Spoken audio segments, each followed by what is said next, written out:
Go crazy. Go crazy. Go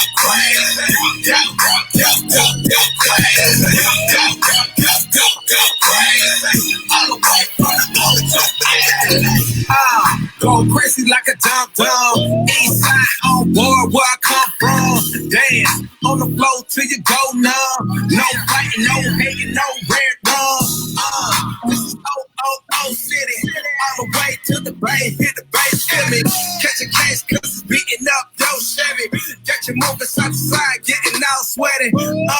Make it work it out. Turn the volume up loud. It's a drop crowd. Make it all shout. Go crazy. All the way from the O to LA. Hit play on the track and I'm ready. Like a quarterback, Tom Brady. Get you all in the frenzy. Go crazy. Go crazy. Go crazy. All the way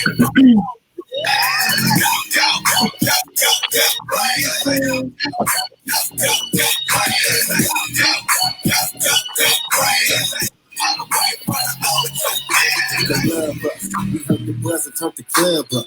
They tear the runs and turn the sub. Everybody hands high like a drug bust. Yeah, I'm from the west, only come to see the dubs up. Baptize him on the spot, fill the tubs up. Rap nine.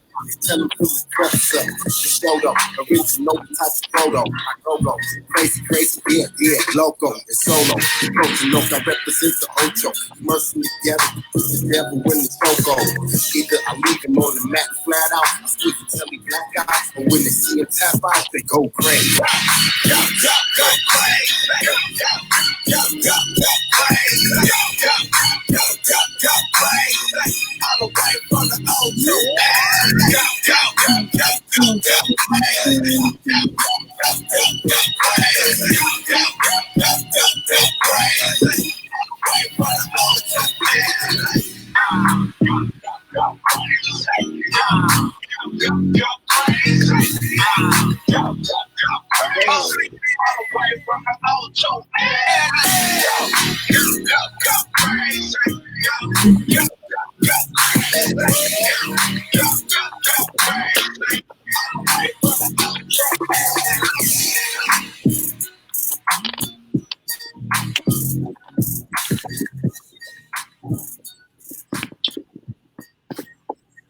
Yes. What's up? It is Tuesday in my Kale's voice. So happy that you could join us. I don't know about y'all, but before I even get into all of this, tonight is going to be a great show. Like, I can feel it. The energy is lit. Kale's had her hair swinging. Wynn had the hands in the air. Like, it is going down, okay? Like, it is going to be a good show. And we are glad that you are here with us tonight, okay? We've been going back and forth and back in the comments for the last couple of days. It's going down. So yeah, if this is your first time chilling with the crew here on The Scoop, get ready. You could not have picked a more awesome show to get acquainted with the fam.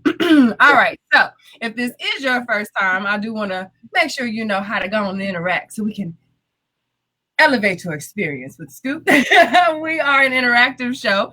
And if you can't tell already, we are sharing your comments. We are interacting and asking questions that populate here on the screen. And you see those and you can respond to those in real time if you are following the Scoop page on Facebook. And it's also if you are following the Scoop live stream. I know Kels and Wynn both run watch parties during the show. So if you're following one of those, we appreciate you very, very much.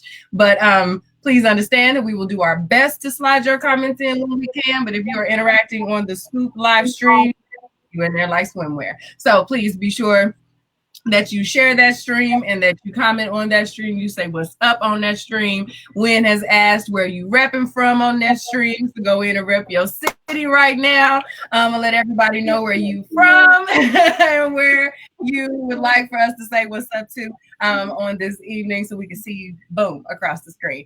Aside from that, we are just thankful that you are here. We ask that you share and that you have a good time. Aside from that, it's time to say what's up. What's up? What's up? Hey sis, how you doing? We doing ladies first tonight. How you doing, girl? I am doing swell on this fine Tuesday. My favorite day. Swell. Y'all know we did come in, Jam, but we came in popping.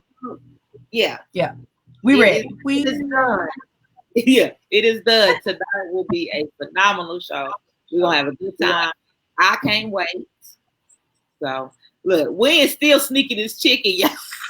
Man, look. He'll be He don't like me with them fries. He does like me with my French fries. Look at that wing. I was trying to play it off. I tried to play it off. I said, okay, he gonna stop eating before the song over with. No. Listen, He like Should one slow more down. round before I got the top. no.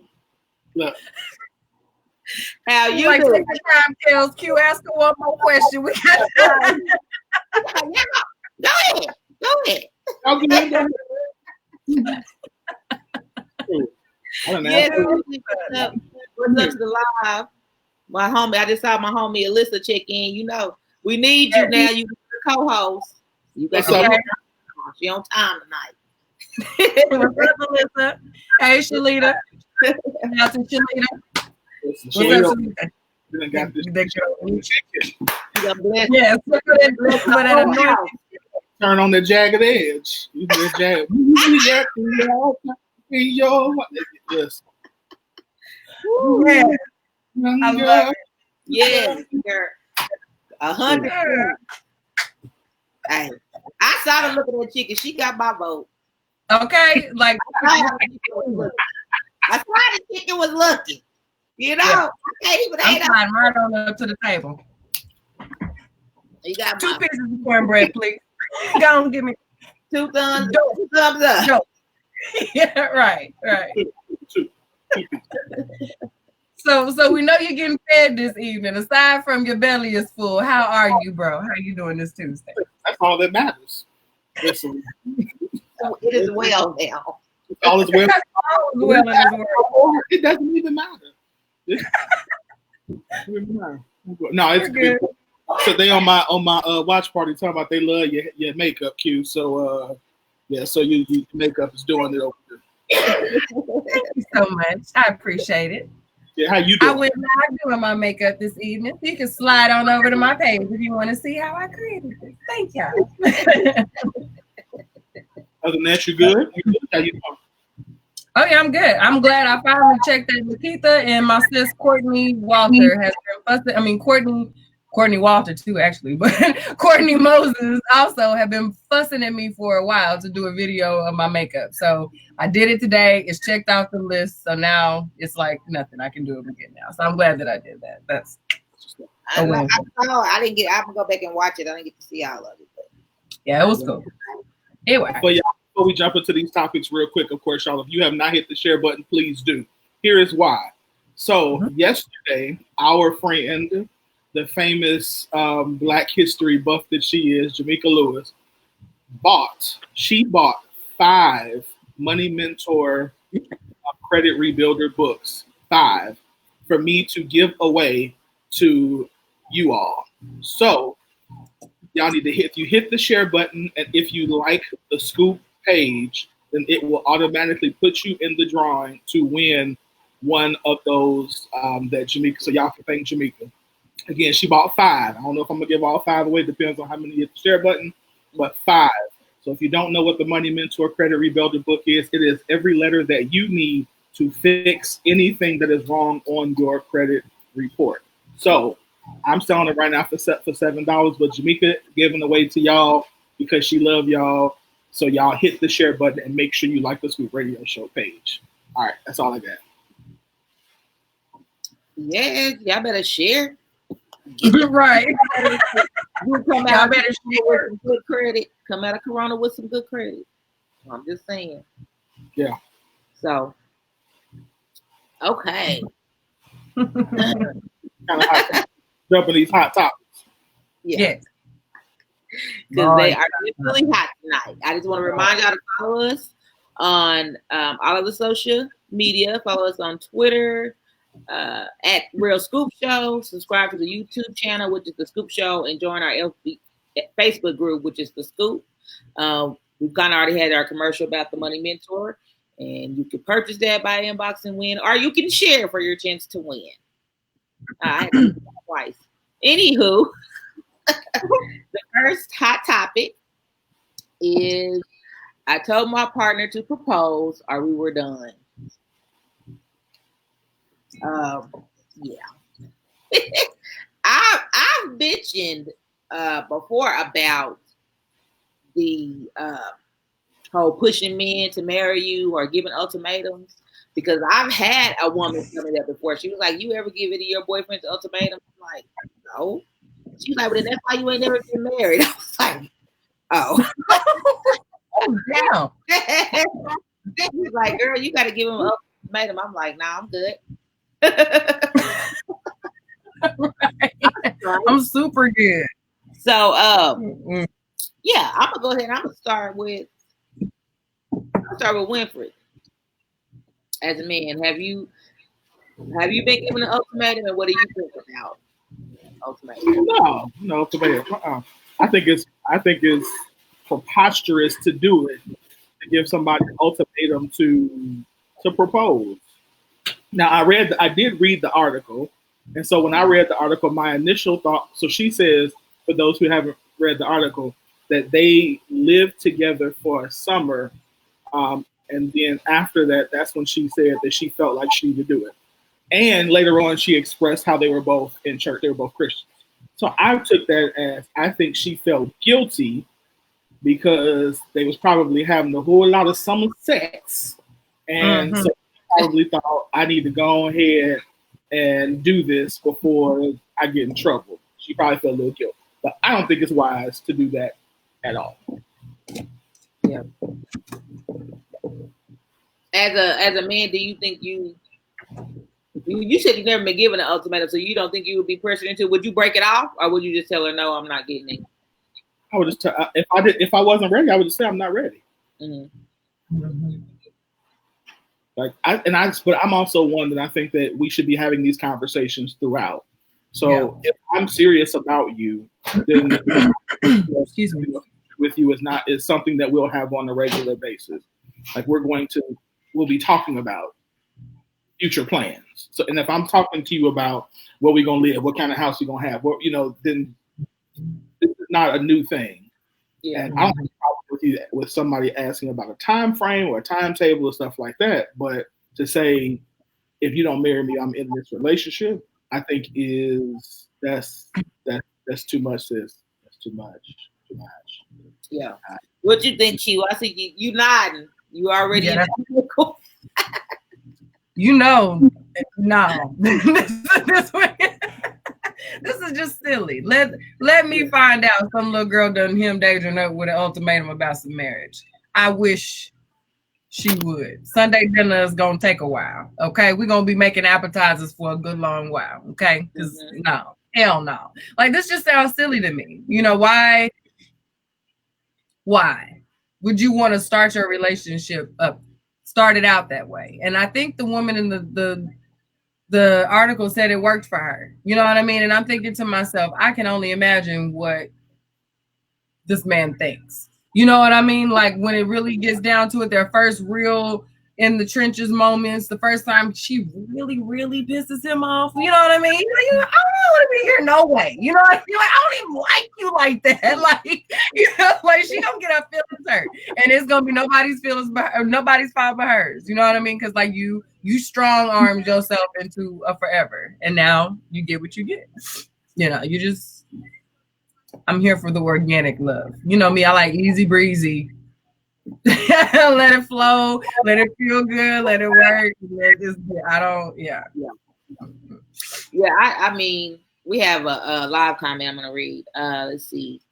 No ultimatum. It should be their decision or a group decision, never a one-party decision, especially if it's not the opposing person's choice. I would feel forced and uncomfortable if someone forced my hand on anything. One can give the idea, but it needs to be their choice. Yeah. We know by force doesn't doesn't feel like it'll reciprocate love. So did you read the other? We get here say you get married under pressure. The pressure will yeah, that's right. The pressure will resent you. Yeah. That's not love. That's not love. Yeah, it's definitely weird. But I definitely think it's. I've always been against that. I always thought it was weird that I would always compare it to a woman proposing to the man. We think that is so out of this world, so crazy. But yeah, you would tell a man, you got to marry me or leave. To me, it's the same thing. So I've always been against that. But I'm surprised. I mean, that's not the first time I've heard a woman say that. Now, that's probably the first time someone was like, yeah, that's the only way you're going to get married. But yeah, I know. I mean, their marriage seems to be okay, but yeah, to me, it's just kind of. I guess it's more common than I would think it would be in this time, in this day and age. That it's more common. Yeah, I think that there are a lot of conversations about. I've heard where women are saying, "Look, I'm not going to wait forever," which So I've heard that multiple times.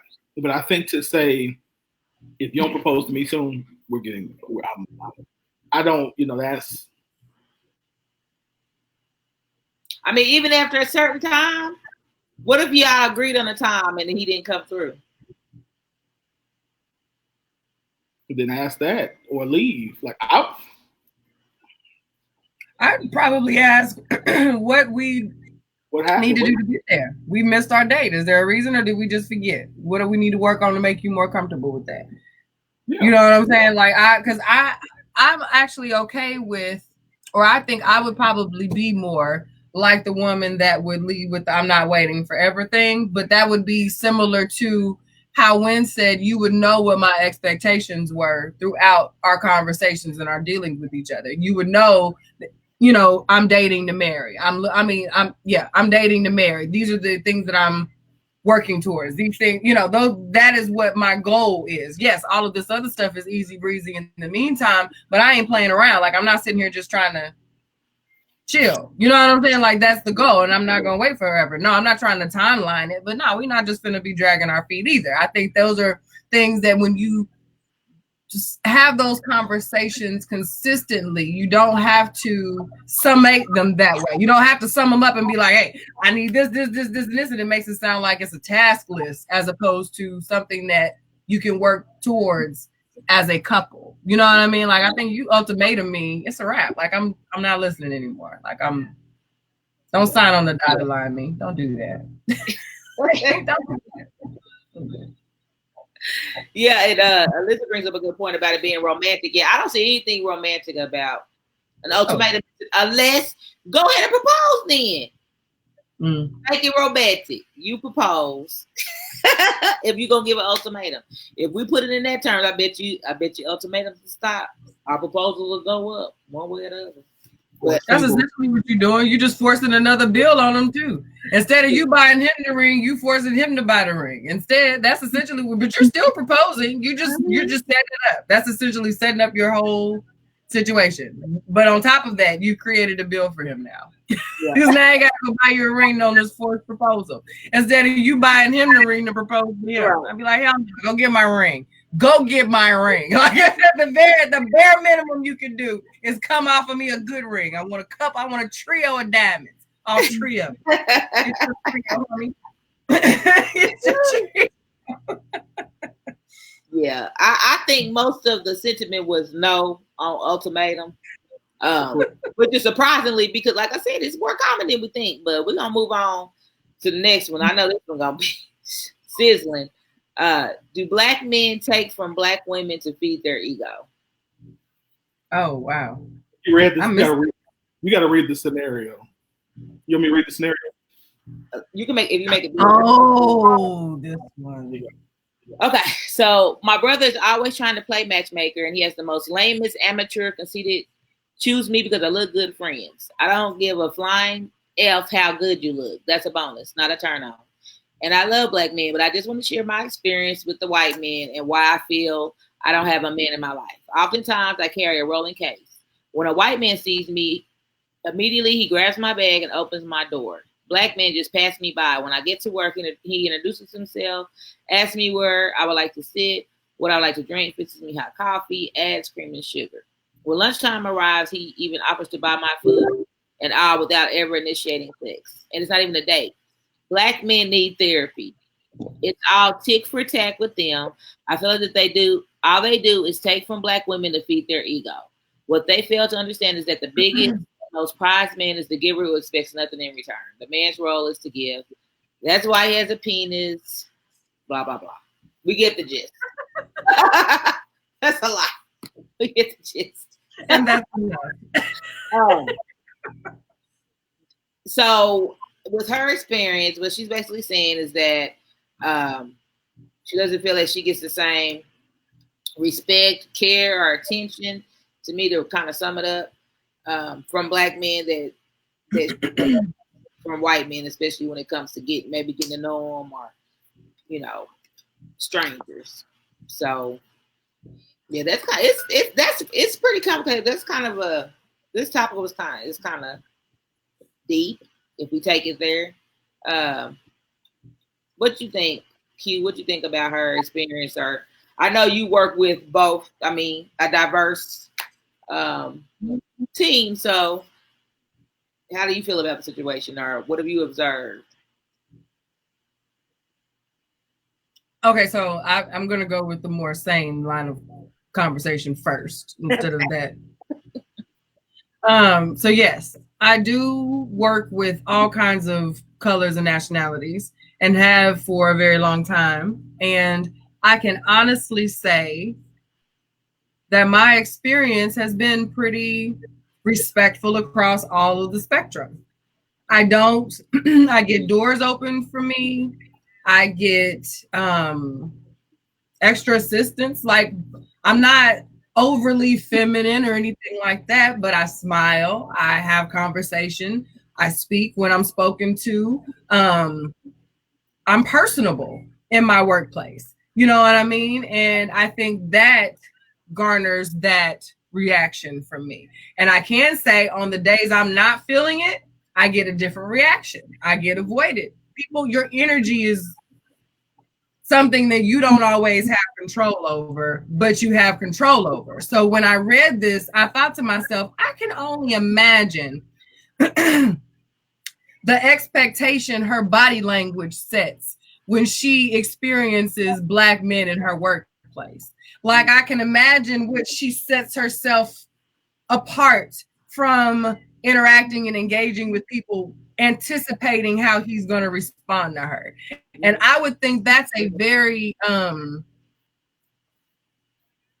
like, it makes I get, even the thought of it makes my shoulders come up. Like, that is one of those, I'm going to avoid you. You know what I mean? Like, I'm not going out of my way to interact with you because I feel set up before I even say hello, type thing. So that's just what I got from the tone of that paragraph. So I don't know. She doesn't sound like someone I want to have coffee with, you know, and I'm a woman.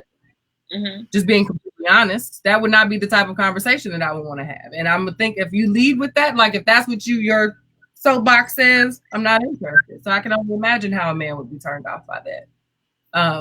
Yeah, my first thought went to energy. Aside from the man versus women, the plight of the Black woman in love and all that stuff, I immediately went to, I can imagine the energy she puts off in rooms with these two types of men. So yeah, and she did that. Like, she did that. No one interrupted her. This was her soliloquy of why she needed a white man, and there it is. So I mean, like, you can't put that on nobody else. Yeah, she did this one. This was all her. What you think, Wynn? I don't think anything else needs to be said. I mean, I don't know. I've had different experiences, but it hasn't been, I can't say, like, even in my workplace, it's been opposite. Other races don't rush to open the door for me, but I guess because there's few of us, I feel like if I see some men that look like me, I feel like they do take more time to do different things. So I don't know about in the dating world, but in the corporate world, I don't know. Let me say this. Been shunned, but I mean maybe by different races, so that was kind of different. So we were. Let me throw this out there. And I could be wrong. Mm-hmm.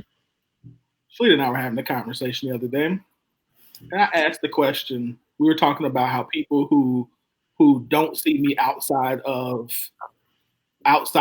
this kind of space and in church treat we're talking about that. And she made the statement to me, they don't have to deal with the other parts of you. They don't have to deal with the sides of you that are not, on stage.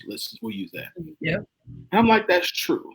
And I think the same thing can be used in this situation. You are talking to men who you probably only see in those moments, who don't have as much experience with you. And so they're doing what they just do. Whereas because of the tension that we have amongst ourselves right now, we don't really know what to do. And we're trying to figure out what's appropriate, what's inappropriate, how we should. Like, we can't say smile. We can't say, hey, we can't say certain things to women anymore. I don't think, and I just think that we just don't really know how to engage with each other anymore. Because if you ask some women, they'll tell you, don't open no door for me. I'm good. I don't need you to open the door. I could do it for myself. And so I think for some men, it's like, you know what, let me just do nothing. And let me say nothing because I don't even know what to do, right or wrong. And I'm not saying that to suggest that we shouldn't open doors or anything like that. But I think we have to look at this on the grander scale to say that we're in a crisis of trying to figure out how do we deal with each other? How do we love each other properly, to really understand that this is bigger than just that one experience with that 1 or 2 or 10 Black men. It's a symptom of what's happening to our community as a whole. Yep. And we got to figure that out. Because before, it was automatic. You see a door, you see a woman walking up to a door, you open the door, period. Now it's, if I open it, is she going to say something crazy to me? If I say thank you, am I going to get cussed out? Like, or am I just supposed to, like, we don't know. We don't know how to deal with each other. I mean, I don't know if I can see the plight of the Black man being, if me opening her door gonna be something crazy. I don't know. How many times have you cussed the man out for opening the door? I mean, never. Why would I cuss the man out? Yeah, it happens. That's what I'm saying. It happens. That's what I'm saying. It happens. It happens. It happens where a man opens the door. Yeah, you'd have a nice day. What you mean? Hey, you like? Okay, I'm not gonna do that no more. I'm not gonna say have a nice day. You know what I mean? Like, these things happen more than we want to admit. You know, again, we had the conversation about, oh, hey, you're a beautiful woman. Why don't you smile? Don't tell me you don't deserve to have the right to tell me this. All right. But you know what?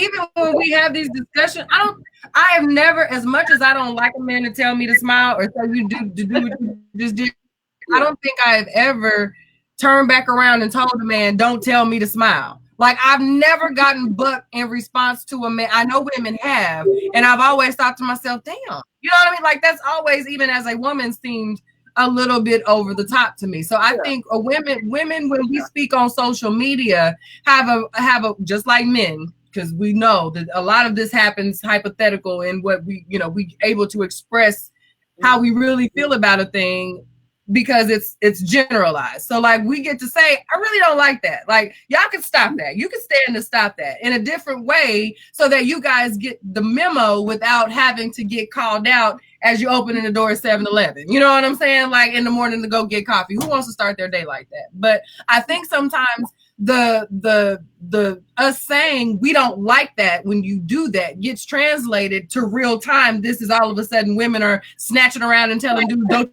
dare open the door for me. You know what I mean? Like, don't you tell me to smile. That's our time to tell you, like that. We can pass on that. You can come up with something better than that. I don't think we should relate that to real time neck rolling. Like, that doesn't happen like that all the time. Yeah, I'm like, I don't get that either.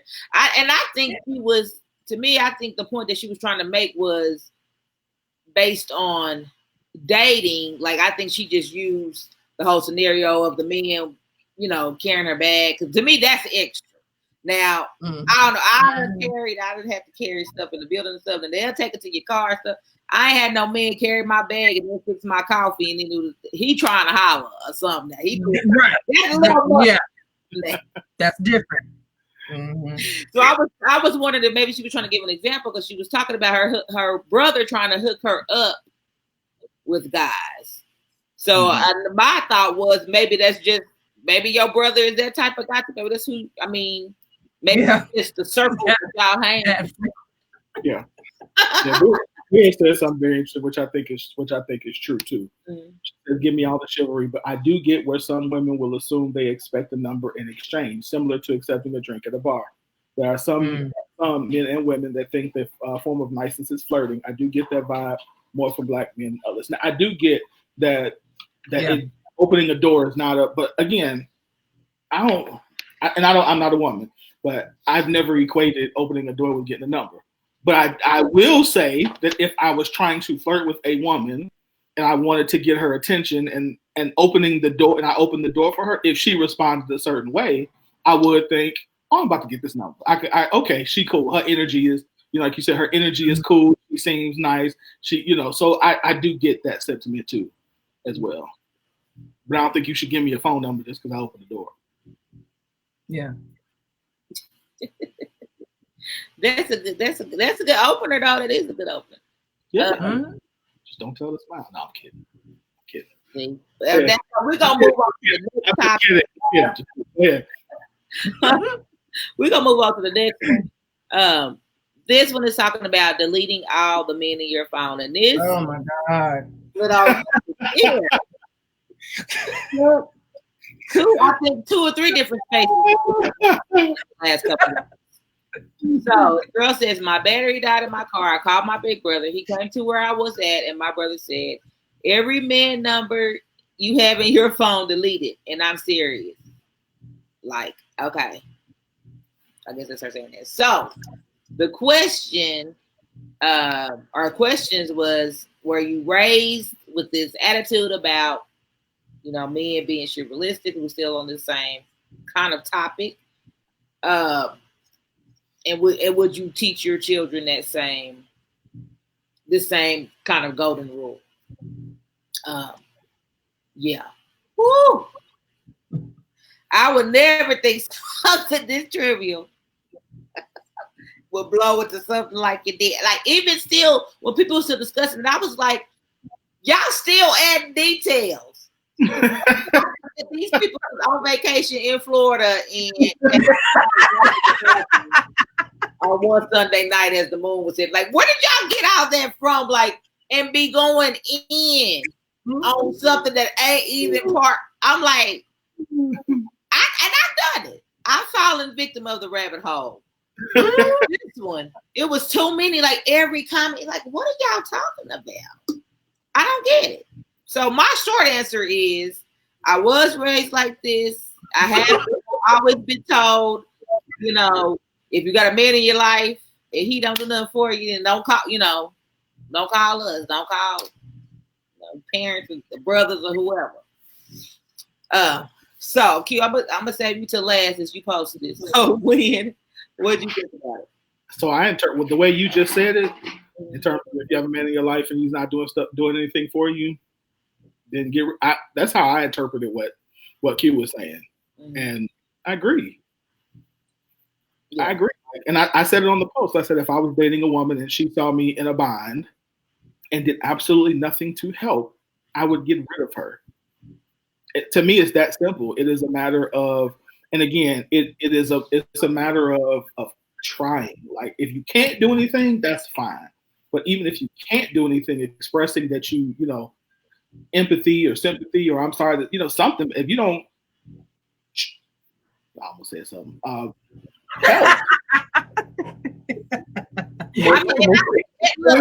Help. And if you're not going to do anything, why are you here? What are you here for? You're supposed to be my partner. We're not even a partner. Yeah, but my thing is, I don't understand why it's offensive for somebody to call you and ask you for a favor. Even at a coworker, the lowest relationship, familiarity. You had some people stop on the side of the road and help strangers every day. Every day. And we'll post about it. I was just appalled at how many people took this as, oh, women always expect something. Like this turned into women are. Look, when I read, I'm thinking, what's the problem? What is the problem? But that's one of the major issues and major humps I feel like we can't get over as, Black men and women, period.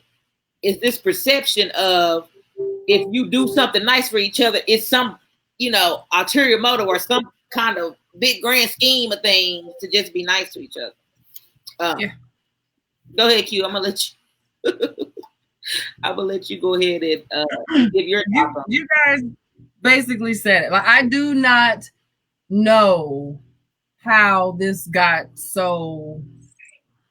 I don't think I've ever in the time that I've been co-hosting this show with y'all, have I ever posted something that got upwards of 200 comments? And I am almost ashamed that this was the line of conversation that broke almost 200 comments, because I thought it was so simple and easy. And like the first few comment, people understood, and not everybody agreed. There was some room, there was some questioning, there was some, maybe, but like, bro, like, so if we're a group that craves simplicity and here y'all go with all the extra and why can't we just stick to what's been said, I was so confused at how we couldn't just keep the main thing the main thing. This was the opportunity for the men who are the men to be like, yeah, go get her. You know what I mean?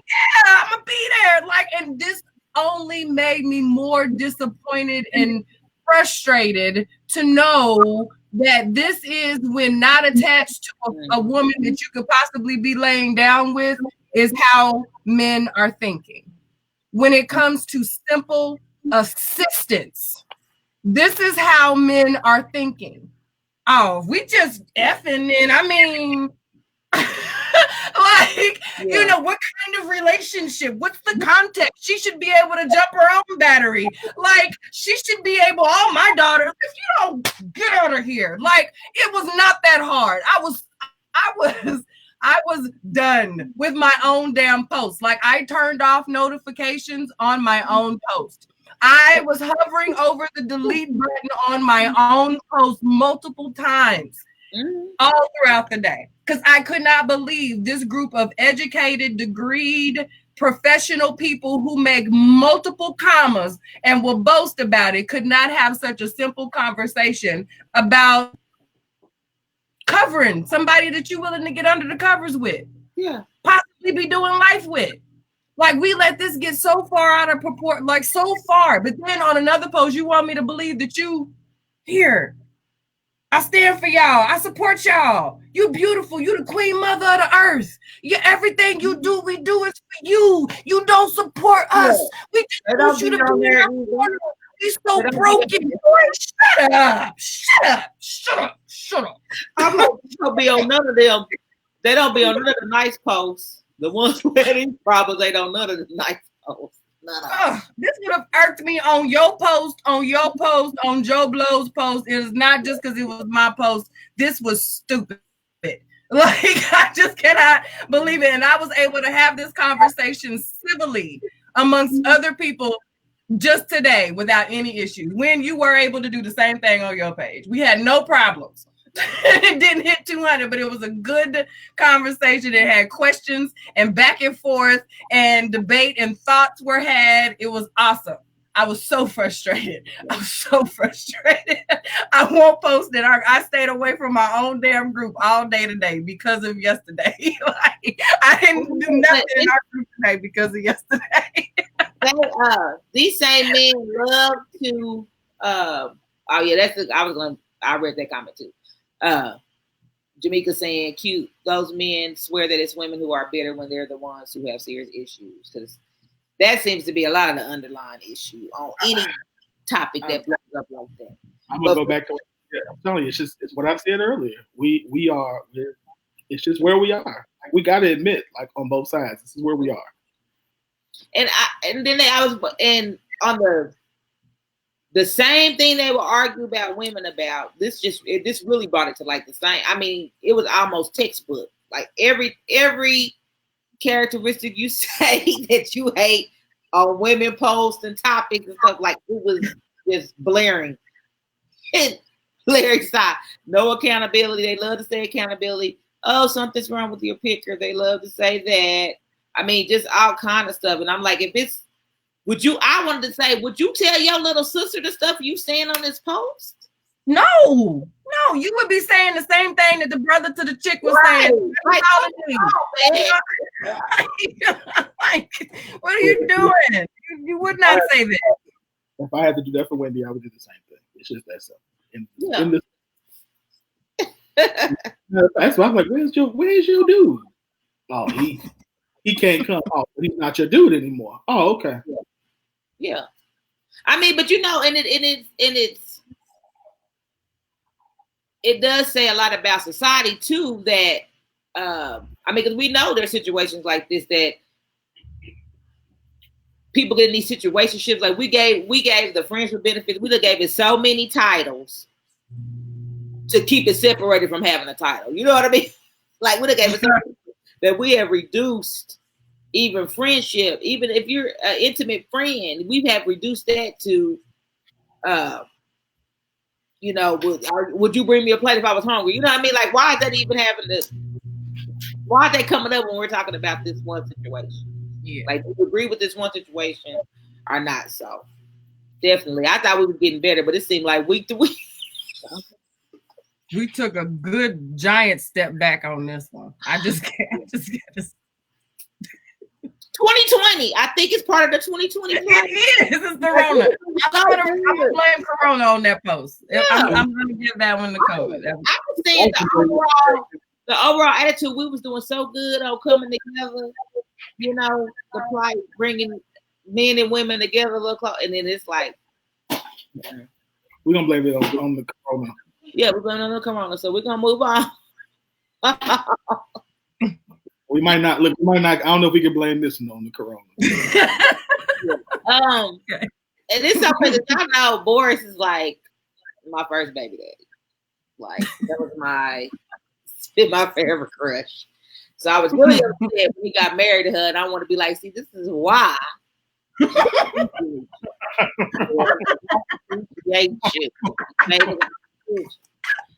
Anyway. This is why your life was like this. Right. But so Boris and Nicole. Her name is Nicole. I say Nikki. Oh, look at you. We're on she don't even got a name to remember. They go on soul food.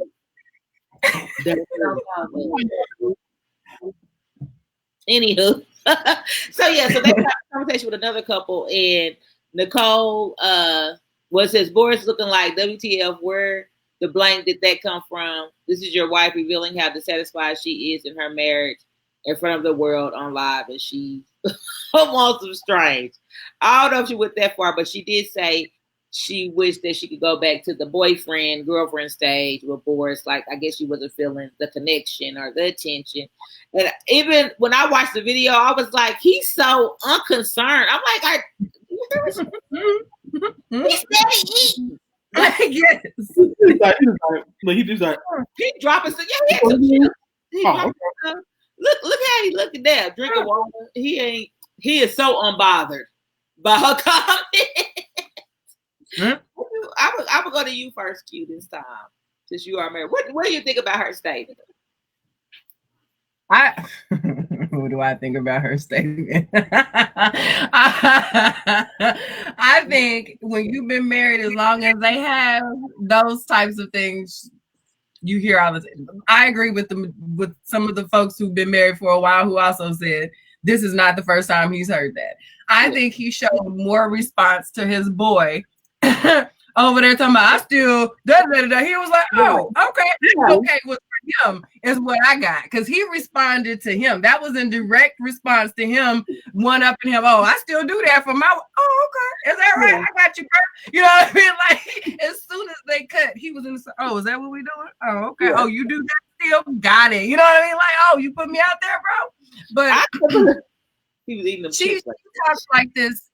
She's very vocal. Like she is not a sitting a Stepford wife. You know what I mean? Like she has just as much a platform at probably more so vocally as far as that communication piece is than he does. And he has always been what appears to be, again, we'll never know. They'll write some biography later on down the line when they're out of the spotlight, you know, express how he hated, how much he talked or whatever. But from what we can see, he's always, hey, cool, she's doing her thing, whatever, you know, and they go on about their business and they appear to be happily ever after. So I think, again, like we did when Mama Tina did her thing, and when, who was the other chick that we were, when Aisha said what she said, all these unmarried, non-female people have all these issues with how women could feel and how exactly are we supposed to express it. There is no way to say that, whether behind closed doors or on a live, that your husband is going to be like, oh, babe, you know what? I'm gonna work on it. You know what I mean? Like that's uncomfortable no matter how you hear it. And I think, but she didn't say your stroke game is off now and you ain't doing it like you used to do it. She's saying, I miss the little touches behind my back when I'm making the eggs and the text messages asking what you're doing instead of what's for dinner. You know what I mean? Like, what? That's not hard. That's not saying you suck as a man. That's just saying I want you to make me feel like ooey gooey again. Like, how is that something? I still want you to be the one that makes me feel all ooey gooey. But y'all done, you know, folks done translated it to her wanted some strange. She didn't say that. She said, but that's what was heard. But that is not what she said. Is that how a man's mind works? It would immediately. She don't want you no more. She wants some strange. So I think, yes. And some of us, not so much that she wants a new dude, but I think what it does is we don't like to be embarrassed publicly. And so I think that, or we don't like for publicly to be talked about what we don't do well. So I think what she did was she did not stroke his ego, and he'll be all right. Like he'll be all right.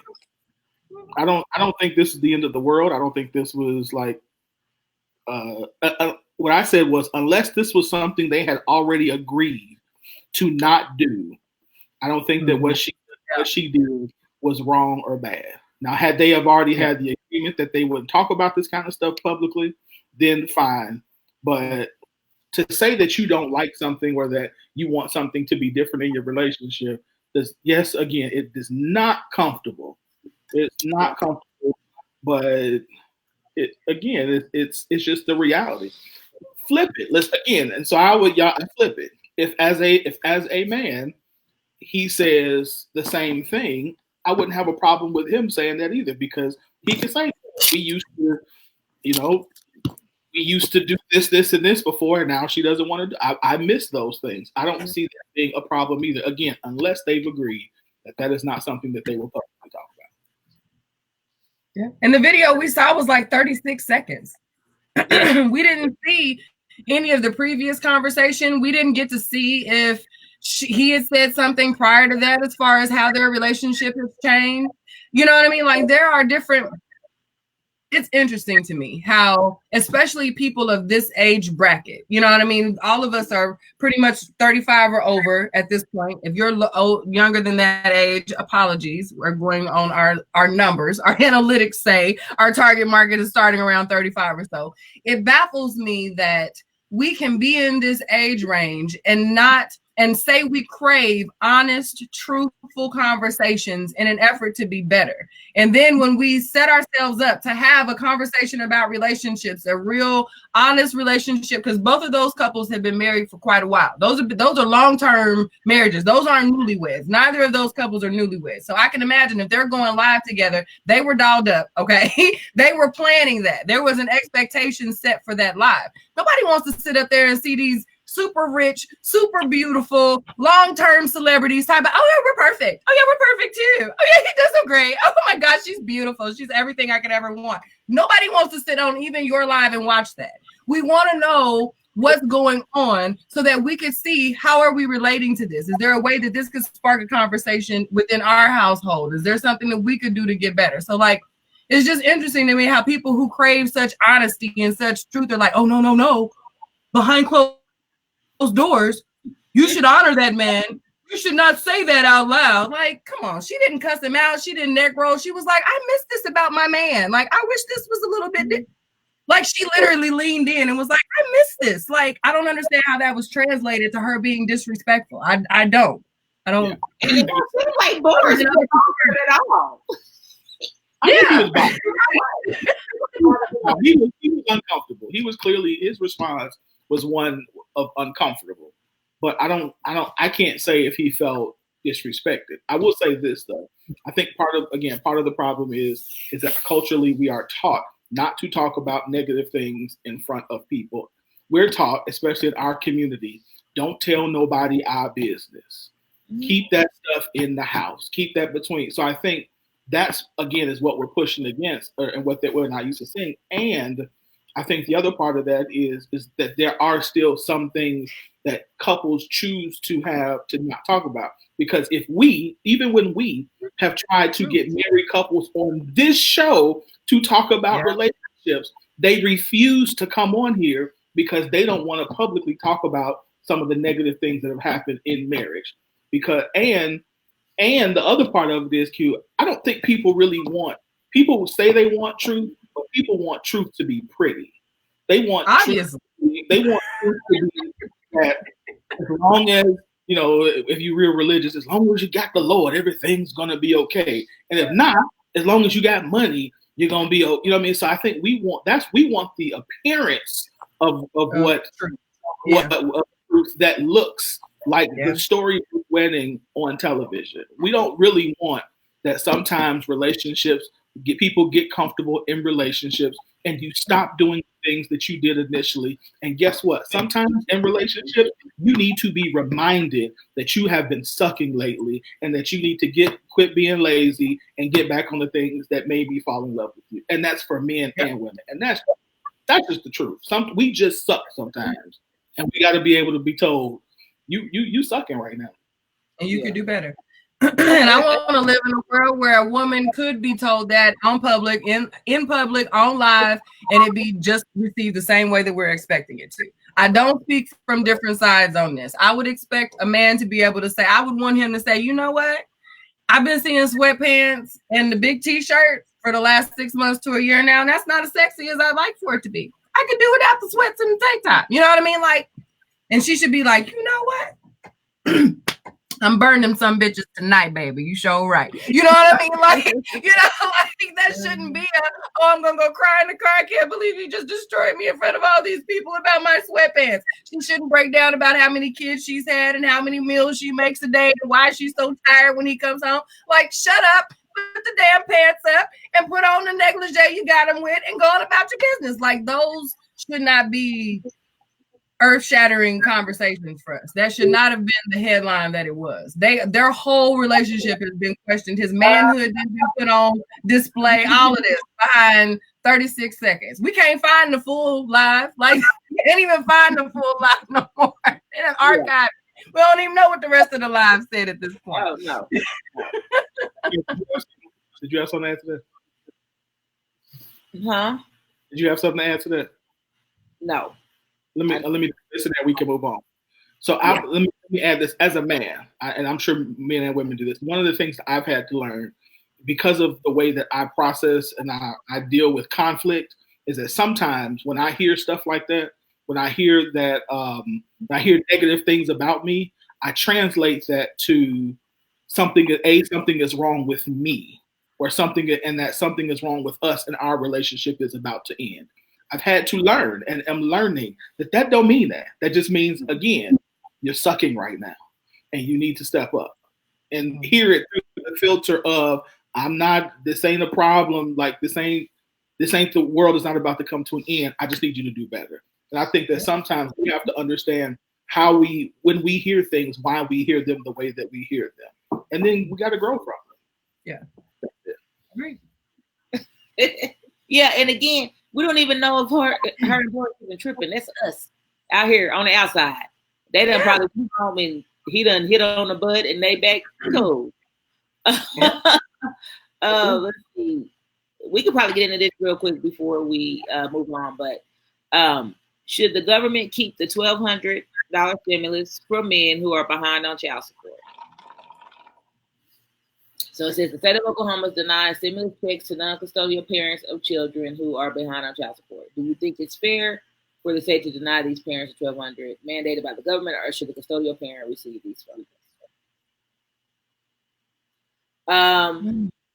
My first thought was, if they're trying to say that it shouldn't go against any debt, then I don't see why this would be any different, especially if the person is, well, I guess they're saying they're behind. Even if they're behind, they could still be paying.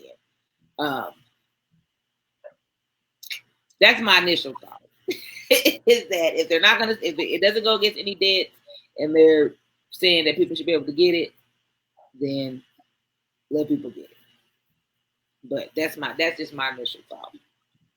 What's the I'm gonna go to Wynn first. As a man who's on child support, I would say I actually think that.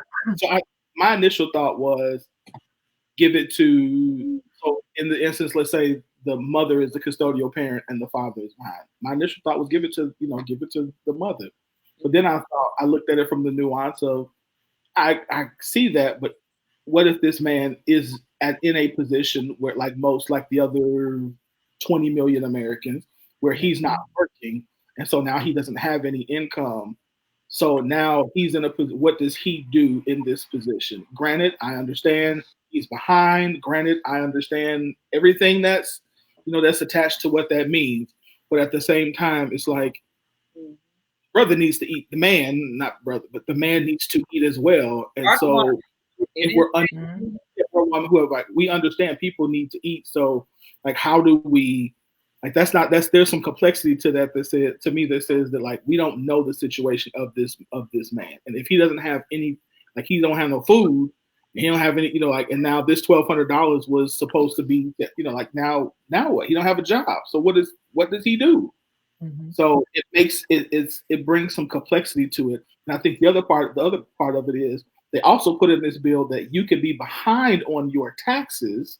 So you can be behind on your taxes and you still get the money, but you can't be behind on your child support and not get the money. So I think it needs to be, there's some really, some things that are, and I'm like, I don't know. Like, I really don't know. I think that I want to see the brother get his food, his money, and be able to take care of himself.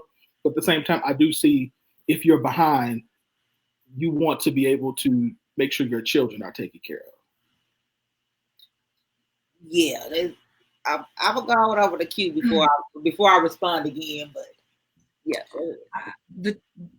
I think the child support paying person should get their $1,200. I say that because the custodial parent is already being paid the $500 that's supposed to be allotted for the child because that's the custodial parent. That does not stop if a child is or is not on or receiving child support or supposed to be receiving child support. So there's still no deficit happening on behalf of the child if the father or the mother or the parent were to receive their $1,200. I think that this should be excluded from that whole in arrears situation because this money is supposed to be given in direct relation to Corona, COVID-19 response. The situation that our environment is in right now. This is supposed to be able to sustain us until we are back to normalcy, until you're back to making your normal wages that are already being garnished in anticipation of child support to bring you out of the rears or whatever your situation may be. This does not further help this father get any more, or mother, I'm sorry. We know what we're saying here. I don't want to keep saying father or mother. We know, we've said it enough. We don't want to keep putting this does not set them up for any path towards success of getting out of the rears by then taking this $1,200. And from what I understand, the the custodial parent doesn't get the $1,200, right? Like it doesn't get rerouted to them. It just goes back into the pool of what? They just don't get it, is what they're saying. Yeah. Yeah. So if it's not being rerouted to the child, that's just a slap on the wrist for nothing. It's just still screw you because you got a baby out here that you behind and paying for. Like, you know what I mean? Like, what does that even do? At least give me the satisfaction of knowing if I can't eat, my baby might have an extra $1,200 in the bank because I didn't do what I was supposed to. You know what I mean? But if that's not even happening, what is the government really saying with adding that additional line of no, you don't get that to this bill? What is the benefit of that? What are you really saying here? But my whole thing is that in writing, you say it cannot go against debts. Period. Right. Anything, any other argument, doesn't matter. Our child support system is trash. Yeah, everything that's attached to it at this point in time and everything going to be attached to it until we tear it down is trash. There's no way that anything can be golden dipped in nothing but trash until we tear it down and fix it. I mean, it just doesn't make sense to me. Why is it even a question if you have in black and white in writing that no debts would bother this money? They've even given people back their taxes who had taxes taken for student loans. They're giving that money back. So this makes absolutely no sense whatsoever when you have it in writing that it can't go against debts. Period. So how is child support different than any other debt? It's not. It's crazy. But yeah, I know we are we done went over a little bit, so I'm gonna go ahead and wrap that up. Huh? It's 2 minutes. Yeah. So, did y'all have something else to add? Mm-mm. Okay. That's it. We're gonna wrap it up, like I said. I just want y'all to remember that the hot topics are always brought to you by Curvy Kitten Clothing, where self-reflection is perfection. You can get use some Curvy Kitten at www.curvykittens.com. If you put in the coupon code KKNEW, that'll get you an additional 15% off on any purchases. So capital KNEW. And remember that Curvy Kitten is more than a clothing line. It's a movement to show that women loving themselves, no matter what size their curves are, is the foundation to loving each other. So, yes, this is our new, one of our newest pieces. This is the crop tee. Some nice little workout gear. You just want to have something cute and sassy to put on while you're working out. So be on the lookout for more of those at www.curvykittens.com.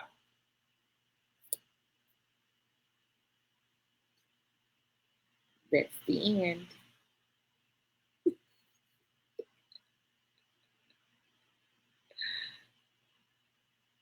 Check it down there below. I don't know what's going on. Okay. He switched me to audio and then I was gone. So I don't know what happened. I was just talking away. And then I saw 1, 2. All right. What's going on here? So Not here trying with our new stuff. That's too funny. All right, so I'm gonna go ahead and take it from Kel and let you guys know that it's time to go ahead and get into our main topic. And this topic is brought to you, this segment is brought to you by Elegance by Design, where all natural, where hair and skin is our priority, but a beautiful you is our specialty. You can get your all natural hair and skincare products at elegancebydesign.com. That is design with a Z. You can purchase that good old sexy shea butter that you see right there. If you weren't here in the first hour of the show, I want to remind you that I did go live today and I did debut an upcoming product. And if you can share this live and tell me, share this live and comment with what product I debuted in the live today, you just might be getting one of those products. Just gonna put that out there. I just might pick a winner and send you one of those products that was mentioned in the video. Okay, so yeah, go ahead and check out my page and check out that live and see what that product is. You can get that new before it's on sale. All right.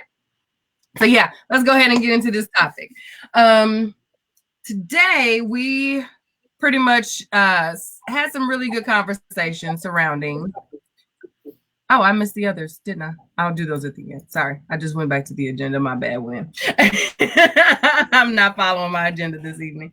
Okay, so today we had some conversation going surrounding, are there some different expectations when we are dating someone in the church versus out of the church?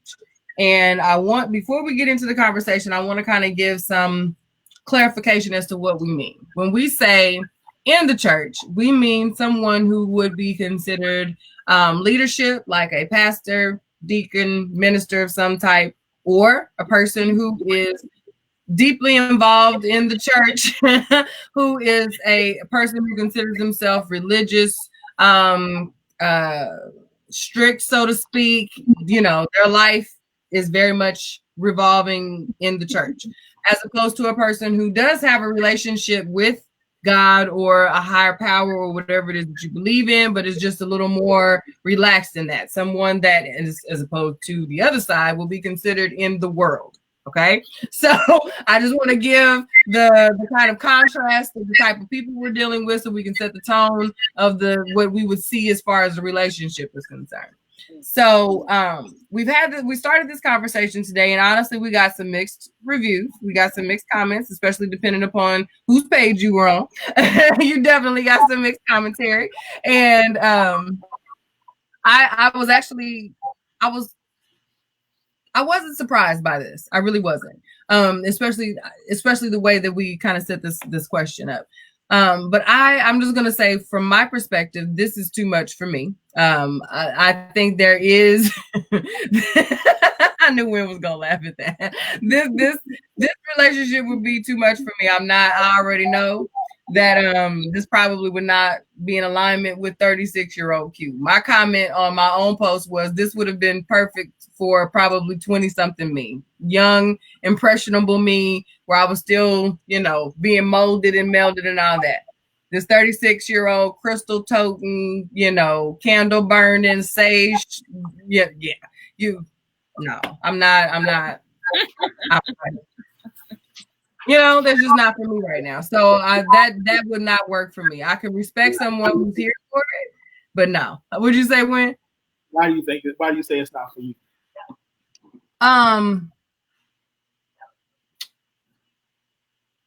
What I have encountered is, I think, Lord have mercy. When you get into those deep conversations and all of that, I have expanded outside of the Bible and what is said in only the Bible, and what the church says we should be doing and what we shouldn't do, and what is acceptable as free will having people based on what the good book says and what the people under this steeple and building say.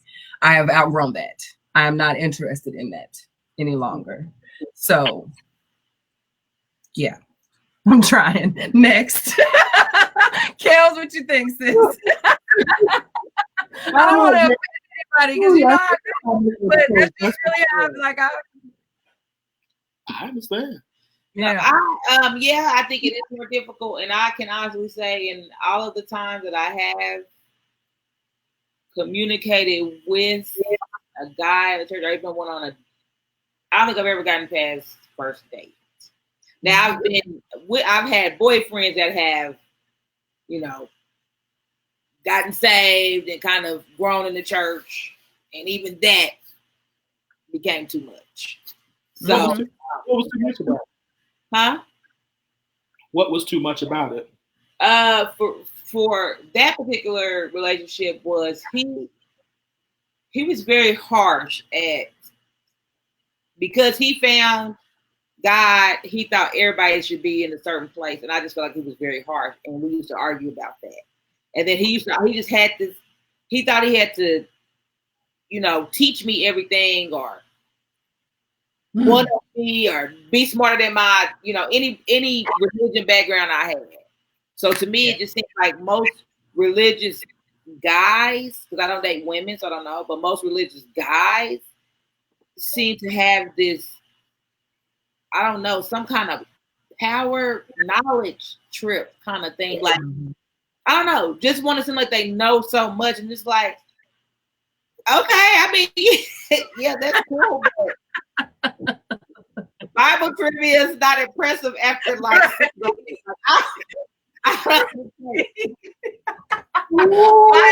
trivia.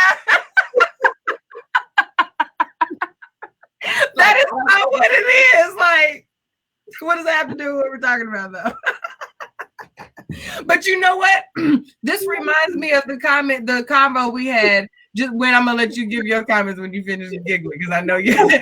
This reminds me of the conversation we had a few weeks ago about where you were saying this boils down to attitudes. This isn't about if this woman, the independent conversation. It's not if a woman is too independent. It's not really boiling down to the whole, are you in church or not in church? We are attaching behaviors to this type, these behaviors come with the church. Because I will say woke men, them uber hotep woke men are just as irky.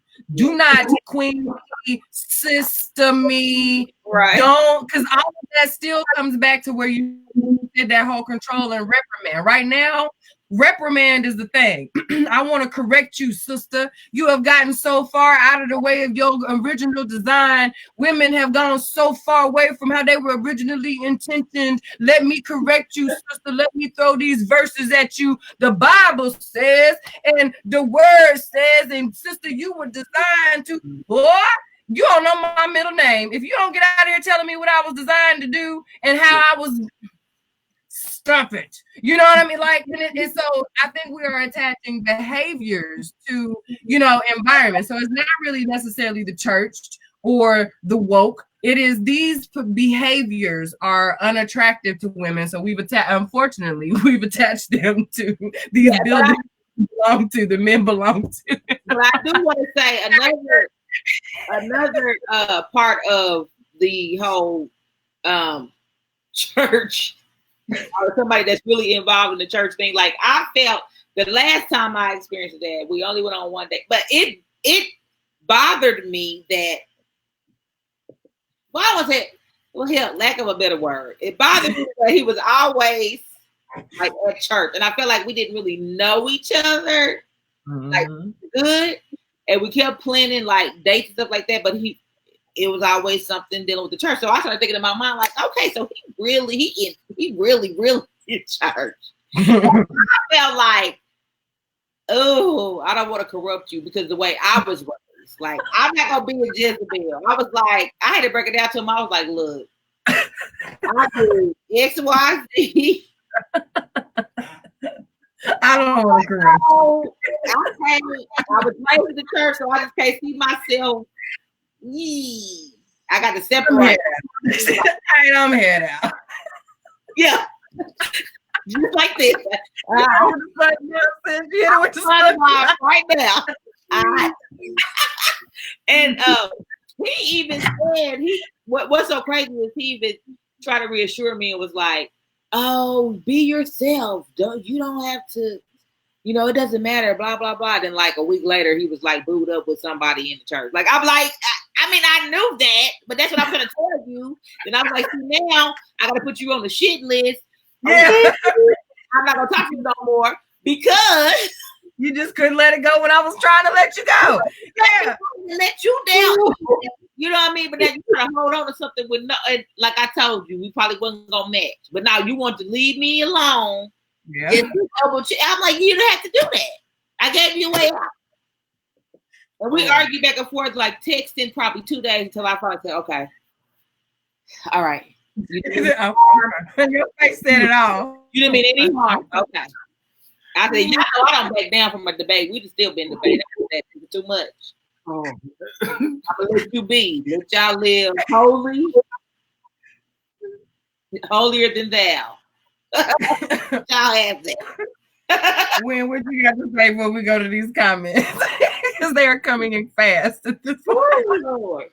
Yes, come on, we go right to them. Okay. This time said that I never dated someone of authority of the church, but would someone who believed it can be two different things, Mm-hmm. It says religion and spirituality are different. Remember, man-made religion, so it's flawed. Vera says, I'm too much of a churchy heathen. I would be sat down my first week as a first lady. We can vibe, but don't have me trying to change who I am to fit your image. Alyssa says, do you think newly saved ones might be buying into the patriarchy a little too much, whereas mature Christians might be a little better? In some instances, I think, yeah. In some instances, yeah, I'll address that one in a second. She says, I can date a man in church leadership. I can't date an extremist, though. I'm going to wear pants. I'm going to listen to non-gospel music. Me too. I'm going to clean and house to loot this world. And with Drew Hill and Maxwell. I agree. Which is cute. Why did you go into a church wild voice? Let's see. Natasha says, I call them hyper religious and sometimes can lose touch with common sense. Yeah. Oh, yeah, definitely. I think that's any religious person. Yeah. So I think, first of all, as a man, I'm very resistant or hesitant to any woman who is excited about dating somebody who's in church leadership. That scares me. They own something else. You best believe they own something else. Yeah, because it's very telling. Anybody who wants to be in a situation where everybody is paying attention to every move and everybody has an opinion about everything that you do, and everybody anybody who's excited about going into that type of situation, you have another motive, or you're really ignorant to the situation. Either way, I probably don't know. You got yeah, I'm very nervous about that. So I just think that it's a very difficult position to be in. Now, to the original question, or to Alyssa's question, let me say, I will say, Alyssa, I think that it's not necessarily. I think that part of the problem with many men, I think part of the problem with some men who are into religion is the fact that religion has been taught as a patriarchy. So I think we are ripe for men who love that. So being mature, to me, sometimes only makes it worse, because we have perpetuated the patriarchy for so long that now we have built whole things about, for example, submission, that are the patriarchy. That's all I'm gonna say about that. Yeah, I get in no trouble. So yeah, I don't think that those are. I think the original question. So I think the purpose of me asking the original question was because I have and heard multiple women say that it is worse dating men in church, because men in church are more, they play you more. They use church as a reason to try to get in your pants. They to be holy, but they really just trying to do you dirty. They try to be what we call pimps in the church and stuff like that, and pimp other people. And so I was trying to find out, what I'm trying to get to is that a thing?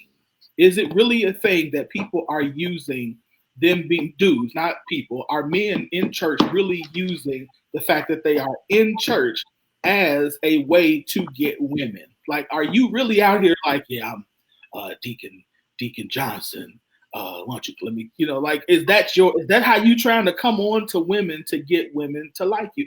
And are you doing that in the church because there are more women than men? So does it make that easier for you? Are women is that really true?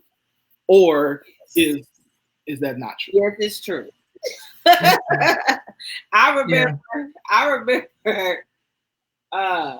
this wasn't that long ago, a few years ago. I remember this particular musician, and even when he was talking about it, it felt like it was rehearsed. And he's like, I normally wouldn't play at the Plum Tree, but my hallway asked me to play, I'll play it. Then next thing I know, he want to come over and I just want to bring my keyboard and it had praise and worship with you. That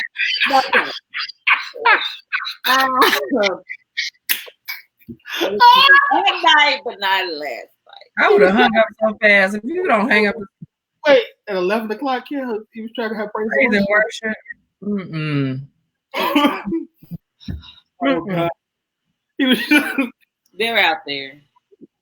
They're out there. And the way he moved, it all seems so with her. So I can believe. I felt like you probably do this to you probably hang out at the plum tree and do this to every woman in the parking lot. You parking lot. You been at the plum tree more than you've been at church. You just got the top down. I haven't been to church enough to know if this is a thing. I'm just gonna be honest with you, like that. But when I was because my husband was born and raised in the church, so when we first got together, we were still doing the church thing. I can say that yes, I was able to, especially being a woman who was not available. It was very, very easy to see what was happening around me with other people. So I'm looking around, I'm like. And James was like, yep, that's what you're seeing. That's what's happening right there. You know what I mean? You see the rotation of the pews and the different women. It's interesting. So yeah, that does absolutely happen. Yeah. It's just weird to stay out there though. The big man at the Baptist convention is on pause.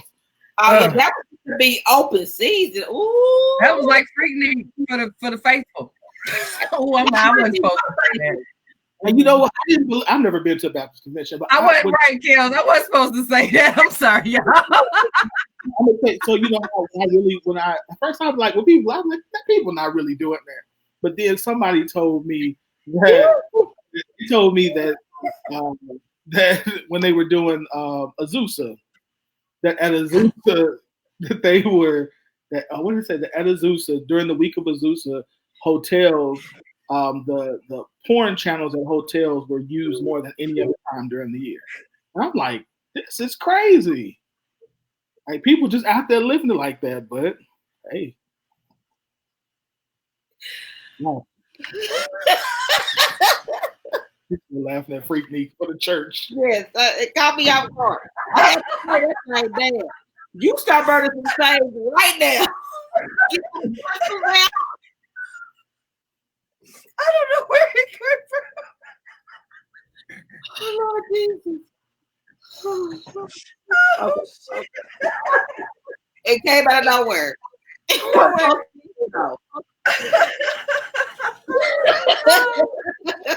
I cannot brand Freaknik for the faithful. There you go.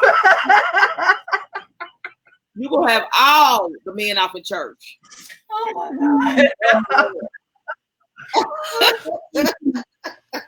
But it was, hey, I grew up in the church. Hey, I know about it. Yeah.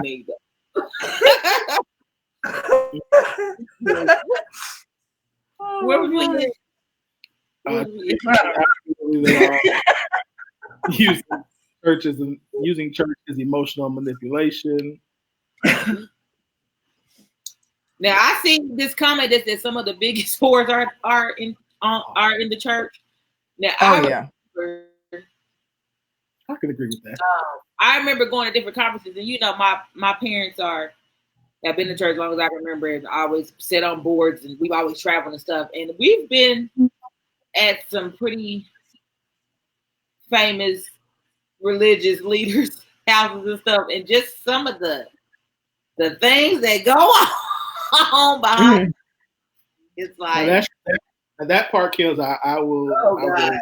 Oh yeah, I've been in some of them rooms. Yeah, it's just like you would think if people were really true to themselves, even though they were in church or were part of the church or even religious, if they were true to what they want to do and how they were really living without putting on any airs, it'd probably be okay to date someone in the church. It's, to me, in my opinion, it'd be less awkward because a lot of the ones they just doing a lot of fronting. Yeah. And so that, to me, that gives another layer of deceit or I don't want to be a part of this. You know, I'm not comfortable.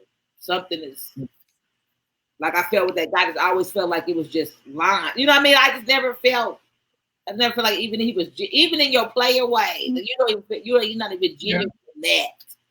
Like it's just all in that.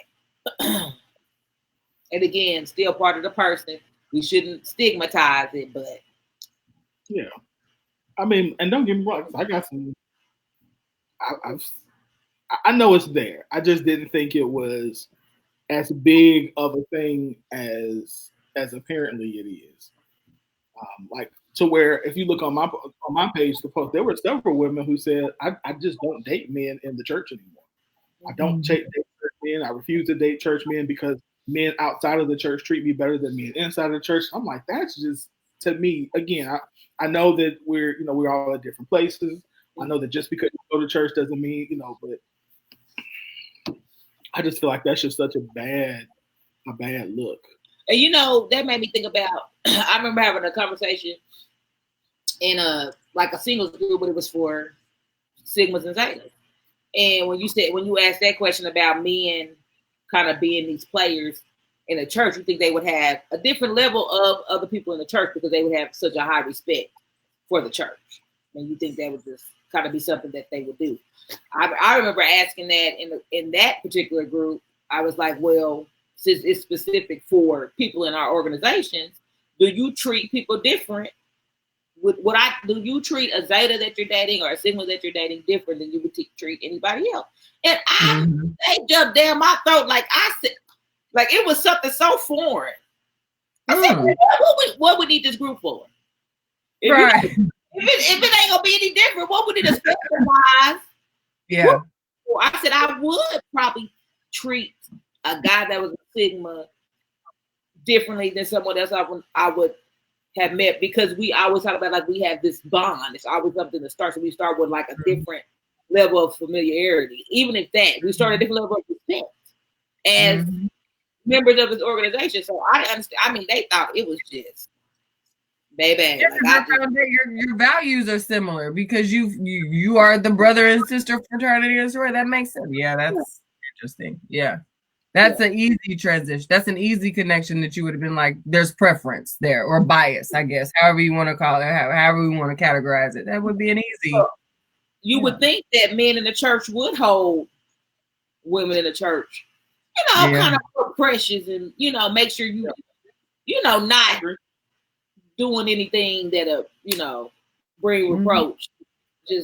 But I don't know. I think it all just kind of went downhill with YOLO. When YOLO came out about you only live once, people just took it around.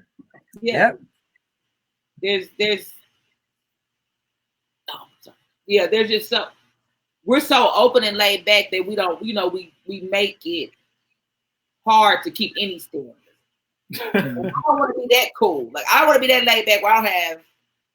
And I've been a victim to that. Like I've seen how it can ruin anything, just being too laid back and not caring. Like I don't want that. And I think that's kind of our culture.